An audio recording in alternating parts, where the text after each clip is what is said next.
جس طریقے سے مار رہے تھے، اگر کوئی ریوالور چلانا جانتا ہے تو وہ بتائے گا کہ جس ہاتھ کا ان کا پوزیشن تھا، جن کا ان کا جسم کا وزن تھا، جب گردن جھکا کر مار رہے تھے، وہ بتا رہا ہے کہ وہ پروفیشنل ہے۔ میں نے کہا تھا اس بات کو، اور 2 دن پہلے ہندوستان ٹائمز کے اخبار میں ایک رپورٹ آئی کہ ایک پولیس کے آئی جی ہیں وجے شنکر سنگھ نے کہا کہ ان کو کم سے کم 1 مہینے کی ٹریننگ دی گئی تھی، 1 مہینے کی ٹریننگ دی گئی۔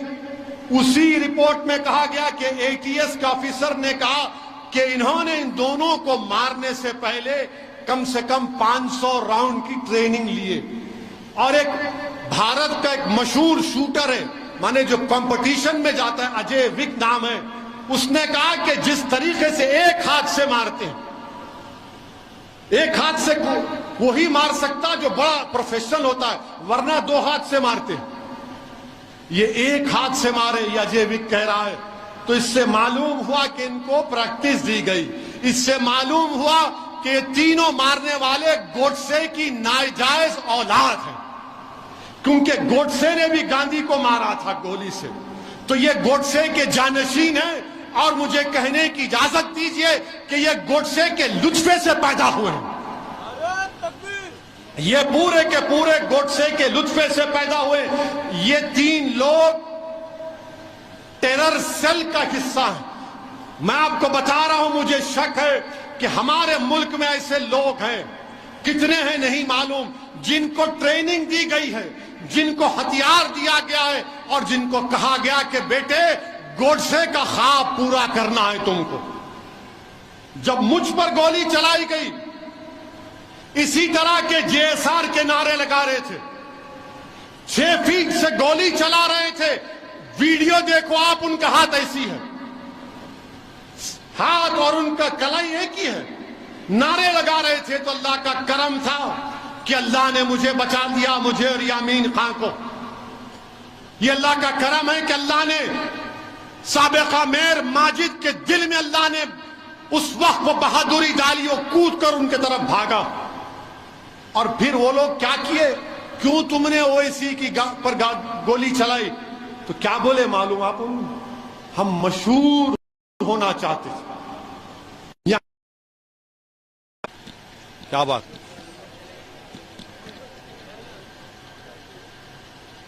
اصل وقت پہ چلے گئے۔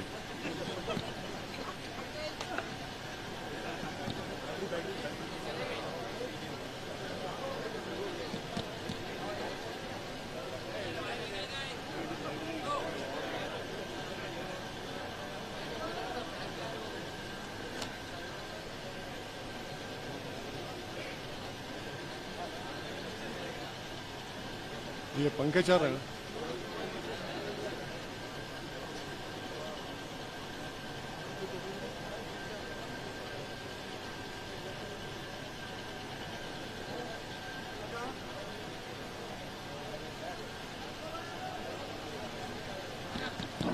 ہاں آگے آگے ہوتا گھٹسے کا نام لیے تو ذرا سب کو تکلیف ہوتی، مگر دیوانوں کو نہیں معلوم اللہ شیطانوں کو بند کر کے رکھا ابھی، تو فطرت میں رہتا نا لوگوں کے۔ تو جب مجھ پر گولی چلائی گئی تو ان ظالموں سے پوچھا گیا تم نے کیوں چلائی؟ تو بولے ہم اسد الدین اویسی کو مار کے مشہور ہونا چاہتے تھے۔ ان کے گھر والوں کو بھی پوچھے، بولے انہیں آتا ہی نہیں تھا، گنجٹی تھا، انہیں ملتا ہی نہیں تھا۔ یہاں پر بھی ایسی ہے، ہاں آتا ہی نہیں تھا، دیکھو ایسا ہے۔ اور وہ لوگ بھی بول رہے ہم مشہور ہونا چاہتے تھے۔ یہ مشہور ہونا نہیں ہے، یہ ایک باضابطہ گروپ ہے جس کو ہم ٹیرر سیل کہتے ہیں۔ یہ ٹیرر سیل ہے جنہوں نے گولی ماری ان 2 لوگوں کو، جن کو کورٹ نے سزا بھی دی تھی، جو پولیس کی کسٹڈی میں تھے۔ مارنے والے ٹیررسٹ ہیں اور ٹیرر سیل کا موڈیول ہے۔ اور اگر کوئی کہ یہ صرف ایسا ہی کرے، نہیں، یاد رکھو اور لوگوں کو ماریں گے، ہو سکتا پھر سے کوشش کریں گے مجھے مارنے کی، ہو سکتا کہ پھر سے کوشش کرے، مگر مجھے پرواہ نہیں ہے۔ جب تک اللہ زندہ رکھے گا آپ اور ہم زندہ رہیں گے. صرف یہی ہے کہ جب تک اللہ زندہ رکھے اللہ ایمان کو سلامت رکھے, اللہ غازی بن کر رکھائے ہم کو, اور شہیدوں کی موت دے تاکہ حشر کے میدان میں اپنی ماں کو شرمندہ نہ ہونے دوں, اپنے باپ کو شرمندہ نہ ہونے دوں. مگر یہاں پر دیکھو, آپ مشہور ہونا چاہتے تھے. میرے بھائی, 1 مہینے کی ٹریننگ لی گئی, 500 گولیاں چلائی گئیں, اور پھر تب جا کر انہوں نے وہ آپریشن کو انجام دیا. اب ہم پوچھنا چاہ رہے برسر اقتدار جماعت کے, ہمارے ملک کے پردھان سیوک سے, اتر پردیش کے وزیر اعلیٰ سے, یہ کیسا ہوا؟ اور ان پر UAPA کیوں نہیں لگا؟ ان پر UAPA کیوں نہیں لگا؟ اس پر کوئی جواب نہیں دیں گے. ان کو ہتھیار کس نے دیا؟ 8-8 لاکھ کی ویپن کس نے دیا؟ آپ خود کہہ رہے ہیں نا, یہ تو چندی چور جو بولتے ہیں ہم لوگ. ان کے پاس گھر میں ان کے چھت نہیں ہے, 8 لاکھ کا ویپن کون دیا؟ بولو. نہیں بولیں گے. اچھا, پھر اتر پردیش کے چیف منسٹر سے ہم پوچھ رہے ہیں, آپ کو خط مل گیا ہوگا جس میں ایک مرنے والے نے لکھ کر دیا کہ میں اتر پردیش کے مکھیہ منتری کو اور سپریم کورٹ کے CGI کو خط بھجا دوں گا اگر میں مر جاؤں گا. تو کون وہ آدمی ہے جو میری موت کا سبب بنا؟ آپ بتاؤ. خط تو آپ کو پہنچ گیا ہوگا. کون لیا یہ جان ان لوگوں کی؟ کون لیا ان کی جان؟ بتاؤ. یہ ٹیررسٹ ہیں, یاد رکھو آپ. یہ ریڈیکلائز ہو چکے ہیں, یہ گوڈسے کے نقش قدم پر چل رہے ہیں. ارے حکومت کرنے والوں, روکو ان لوگوں کو. یاد رکھو, اگر تم نہیں روکو گے تو یہ آگ ہے, یہ دیمک ہے, ملک کو کھوکھلا کر دیں گے یہ لوگ. تم حکومت میں آج ہو, کل نہیں ہوگے تو کیا ہوگا بتاؤ پھر. ہم مطالبہ کرتے ہیں کہ وہ نام کیا ہے بتاؤ آپ.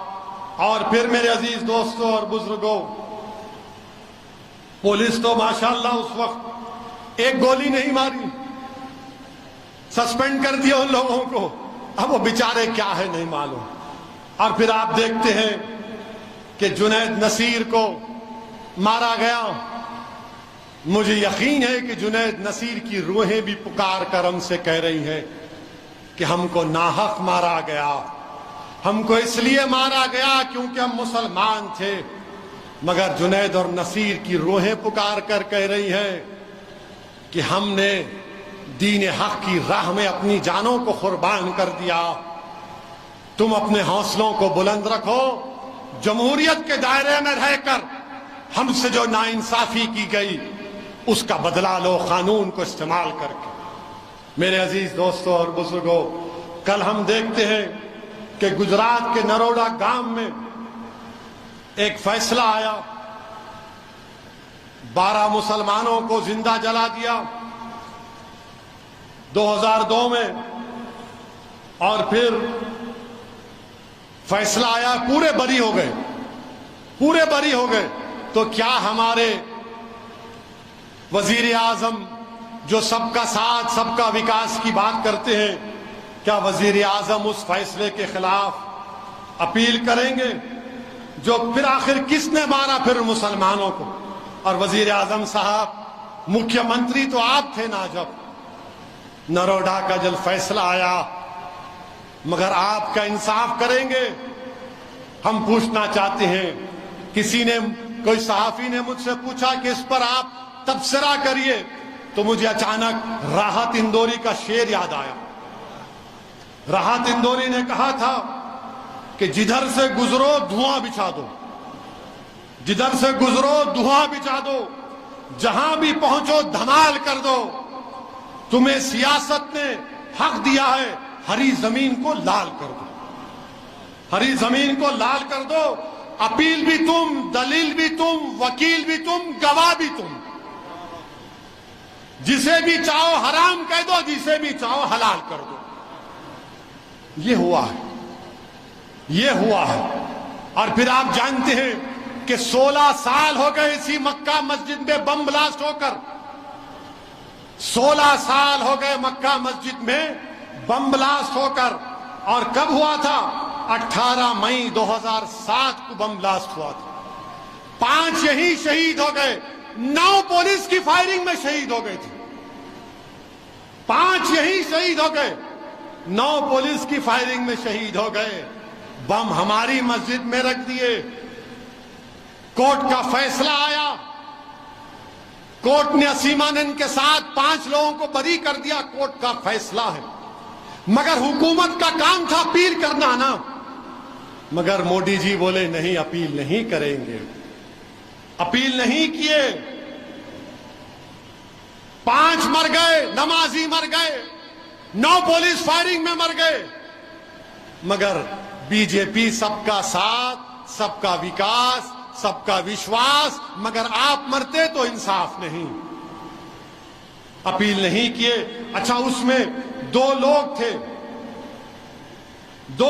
تھے جو گپتا اور جوشی، یہ اجمیر کے خواجہ اجمیری کے بلاس میں RSS کے ممبر. ان کو سزا ہوئی مگر دوسروں کو بری کرے، وہاں پر بھی بی جے پی کو اپیل نہیں کی. اچھا، یہ جو دونوں گپتا اور جوشی ہیں، ان کو راجستھان کی سرکار نے پیرول پہ چھوڑ دیا. اور جب وہ گجرات گئے تو ان کے گاؤں میں 10,000 لوگ ان کو استقبال کرنے کو آئے. سزا یافتہ مجرم ہیں. اب میرے کو بولتے اویسی تو کیوں بول رہا، وہ مجرم ہے نا وہ دونوں. ارے پھر وہ جو مجرم تھے تمہارے سالے تھے کیا؟ جو خواجہ اجمیری کے بم بلاس میں گپتا اور جوشی کون تھے؟ تمہارے سگے تھے، تمہارے شوہر کے بھائی تھے، تمہارے باپ کے بھائی تھے، تمہاری بیوی کے بھائی تھے. تم مجھ پہ انگلیاں اٹھاتے ہو. 10,000 لوگ ان کا استقبال کیے. اب آپ بتائیے، لوگ بولتے کہ نہیں ایسا نہیں بولنا چاہیے، حالات ایسے. ارے حالات ایسے نہیں ہیں، حالات شروع سے ایسے. آپ کو معلوم ملیانہ میں 1987 میں 70 مسلمانوں کو مار دیا گیا.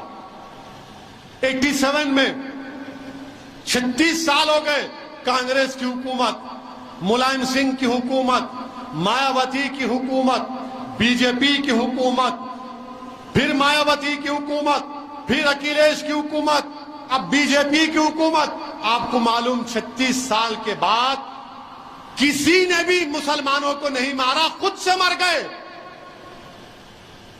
مکہ مسجد میں بلاسٹ، لوگ کسی دوسرے پلانٹ سے آ کے رکھ کے چلے گئے، مر گئے.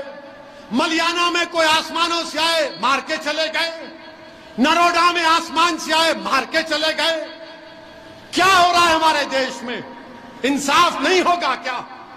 اسی لیے تو کہتا ہوں انصاف کیسے ہوگا جب میں کہتا ہوں کہ مذہب کے نام پر نشانہ بنایا جا رہا ہے. تو سچائی کیا ہے، جھوٹ کیا ہے، بتاؤ مجھے.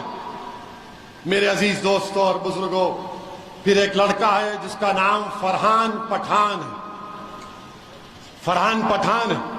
اس نے اپنے واٹس ایپ کے اوپر اسٹیٹس لکھا ہے. اس نے اپنے واٹس ایپ پہ اسٹیٹس لکھا، زنجیروں سے بندھے ہوئے شیروں پر کتوں نے کیا حملہ. اس نے اپنے واٹس ایپ اسٹیٹس پر یہ لکھ دیا. مدھیہ پردیش میں جیل کو بھجا دیا اس کو. مدھیہ پردیش میں اس کو جیل کو بھجا دیے. مارنے والوں کو کتے نہیں بولیں گے تو کیا بولیں گے؟ بلی بولیں گے. مارنے والوں کو کتے نہیں بولیں گے تو کیا وہ کیا نجس جانور بولیں گے؟ جیل کو بھجا دیے. اچھا، اس کے خلاف کمپلین کون کیا معلوم آپ کو؟ اس کا بچپنے کا دوست جا کے کمپلین کیا.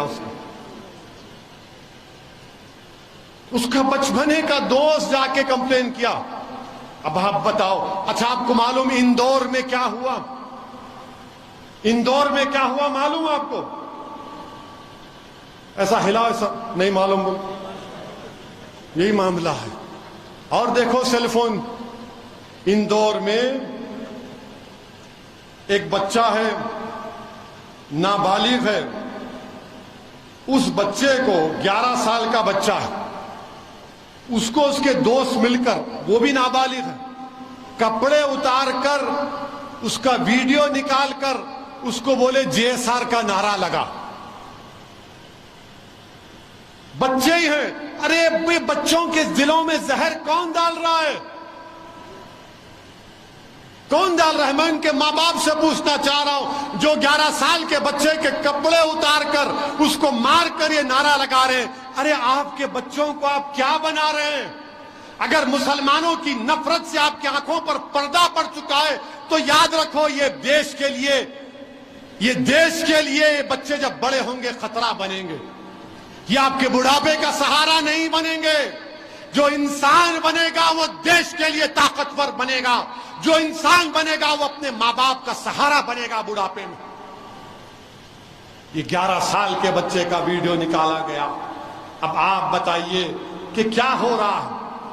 کہ میرے عزیز دوستوں اور بزرگوں، یہ واقعات ہمارے ملک میں ہو رہے ہیں، اور پھر اس کے باوجود بھی نہیں انہوں بیٹی میں انہیں لڑے تو ایسا ہوتا. یہ کیا ہو رہا ہے؟ بولو پھر. کیوں نہیں بولتے تم ان باتوں کے بارے میں جو میں کھل صاف طور سے بیان کر رہا ہوں؟ آپ کیوں نہیں بولتے؟ بولو نا.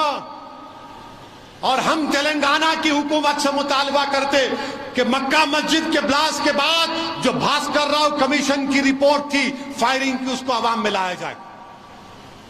کیوں گولی چلائی گئی مجھ پر؟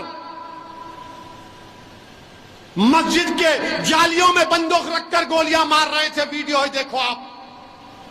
پرانی حویلی کے ایک بچے کی لاش کو میں دیکھا ہوں، گھٹنے میں گولی لگی، پورا خون وہیں پر بہہ گیا، شالی بنڈے پر شہید ہو گیا. رپورٹ تو لانا چاہیے، بھاسکر راؤ کمیشن کی رپورٹ کو لانا چاہیے. حکومت کی ذمہ داری ہے. میرے عزیز دوستوں اور بزرگوں، اور ایک چیز، میں یہاں رہا تھا تو دیکھا کہ ہریانہ میں ایک کمپنی ہے اسکائی لائٹ ہاسپیٹیلٹی. یہ کانگریس کے بڑے پریوار کے داماد کی کمپنی ہے. ان کو زمین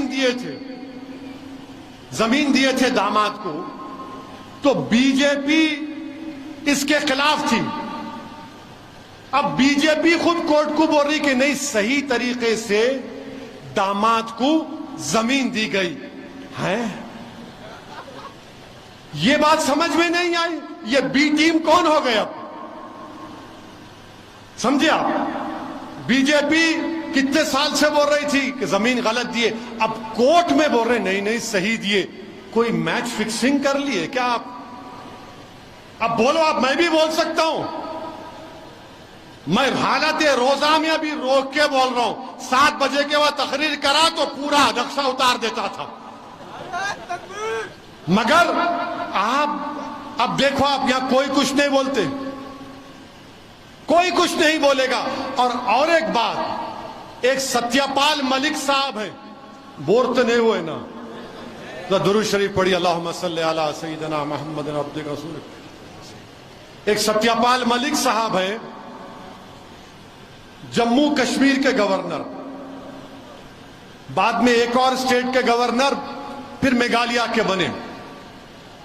3 اسٹیٹ کے جب کشمیر میں 370 ہٹایا گیا، جب کشمیر میں پلوامہ ہوا، جب ہماری CRPF کے گاڑیاں جا رہے تھے، فیبروری 2019 میں بم بلاسٹ ہوا، ہمارے بہادر سپاہی مارے گئے، یاد ہے نا آپ کو؟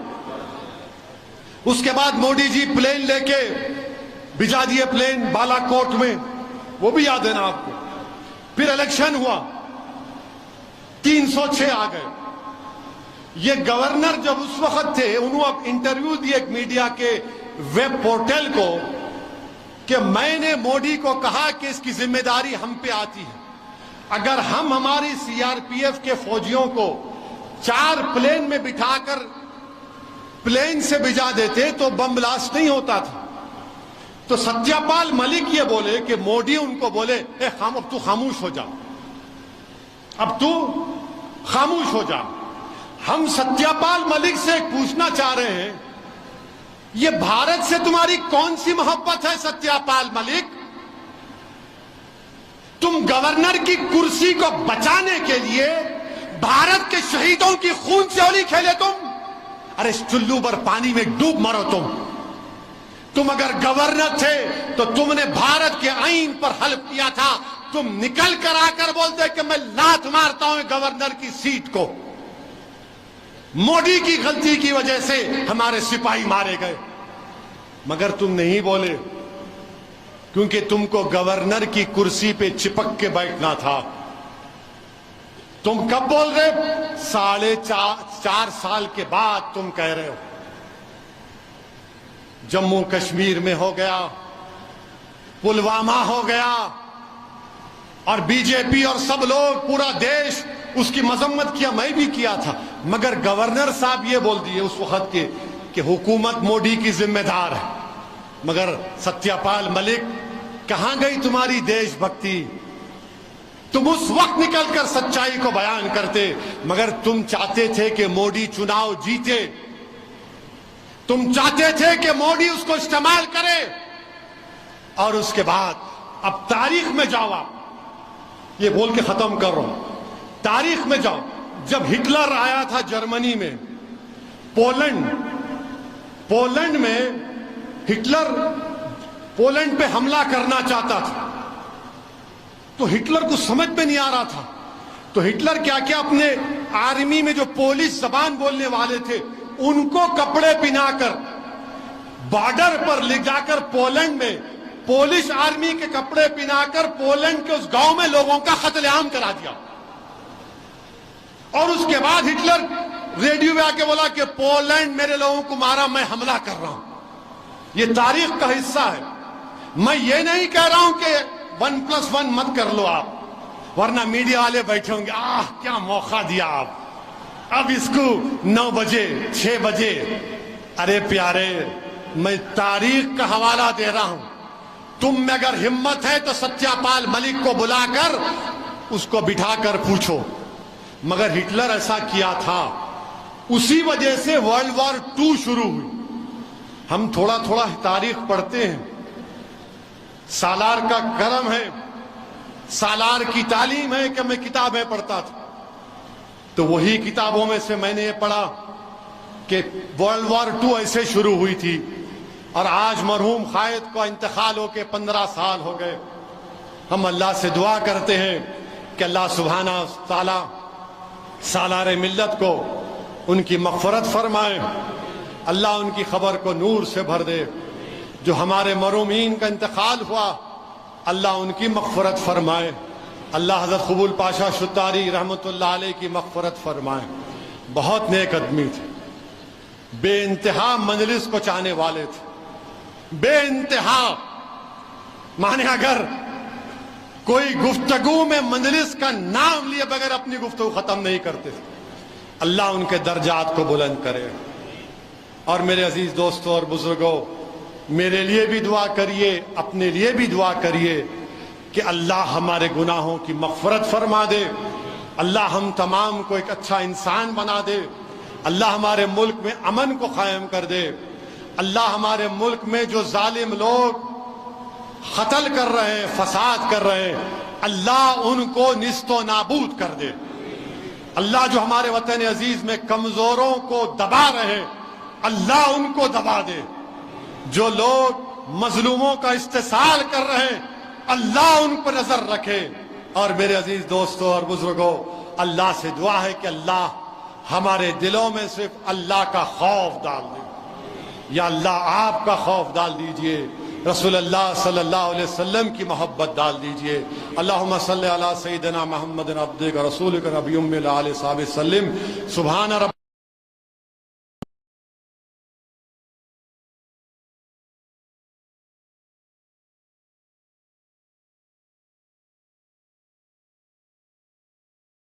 صلی اللہ علیہ وسلم. صلی اللہ علی محمد صلی اللہ علیہ وسلم.